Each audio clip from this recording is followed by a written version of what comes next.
சமீபத்தில் ஒரு construction company தங்கள் நிறுவனத்துக்கான சூப்பர்வைசரை எடுக்கிறதுக்காக டிப்ளமா சிவில் படித்தவங்கள கூப்பிட்டுருந்தாங்க.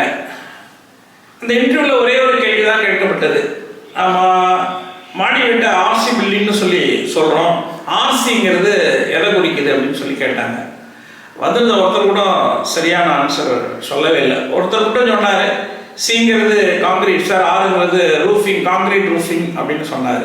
அதுவும் தப்பு தான். சரி, இப்போ நம்ம விஷயத்துக்கு வருவோம்.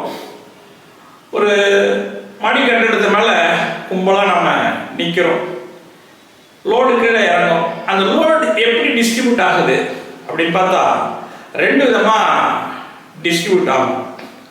ஒன்று கம்ப்ரசிவ் ஸ்ட்ரெஸ் அப்படிங்கிற மோடு, அதாவது அமுக்க தகைவு. இன்னொன்று டென்சைல் ஸ்ட்ரெஸ், அதாவது நீட்சி தகைவு. இந்த ரெண்டு மோடில் தான் அந்த வெயிட் டிஸ்ட்ரிபியூட் ஆகும். இந்த ரெண்டு ஸ்ட்ரெஸ்ஸையும் அந்த பில்டிங் மேனேஜ் பண்ணதுன்னா பில்டிங் ஸ்டேபிளாக இருக்குது அப்படின்னு சொல்லி அர்த்தம். நம்ம காங்கிரீட் அப்படின்னு சொல்கிறோம். ஆக்சுவலாக காங்கிரீட் அப்படிங்கிறது என்னென்னா கருங்கல் ஜல்லி, அதில் போடுற சிமெண்ட்டு, மணல், தண்ணி இதெல்லாம் சேர்ந்தது தான் காங்கிரீட்.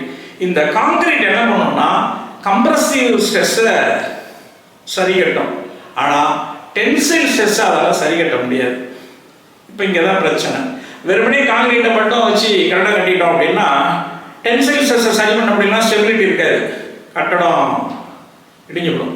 இப்போ இது எப்படி ஓவர் கம் பண்ணுறது அப்படின்னு சிந்திச்சாங்க. எது கம்பிகளுக்கு டென்சைல் ஸ்ட்ரெஸ் மேனேஜ் பண்ணக்கூடிய கேப்பபிலிட்டி உண்டு. அப்போ அந்த டென்சைல் ஸ்ட்ரெஸ்ஸை மேனேஜ் பண்ணுறதுக்காக இந்த காங்கிரீட் கூட எஃகு கம்பிகளை சேர்த்தாங்க. சேர்த்துட்டு அவ்வாறு உருவாக்கப்பட்ட கட்டிடங்களுக்கு ஆர்சி பில்டிங் அப்படின்னு சொல்லி சொன்னாங்க. இப்போ இங்கே ஆர்சி அப்படிங்கிறது ரீஇன்ஃபோர்ஸ்டு காங்கிரீட் அப்படின்னு பொருள். ஏன்னா எஃகு கம்பிகளை உள்ள செலுத்தியிருக்காங்க. இப்போ புரிஞ்சுங்க, ஆர்சிங்கிறது என்னதை குறிக்கும்? Reinforced concrete. இந்த மாதிரி எளிமையான விஷயங்களை நம்ம குழந்தைகளுக்கு சொல்லிக் கொடுத்தோம்னா அவங்களுக்கு ஒரு அவேர்னஸ் கிடைக்கும். பயம் இல்லாமல் எல்லா விஷயங்களையும் ஃபேஸ் பண்ணுவாங்க. ட்ரை பண்ணி பாருங்கள். நன்றி, வணக்கம்.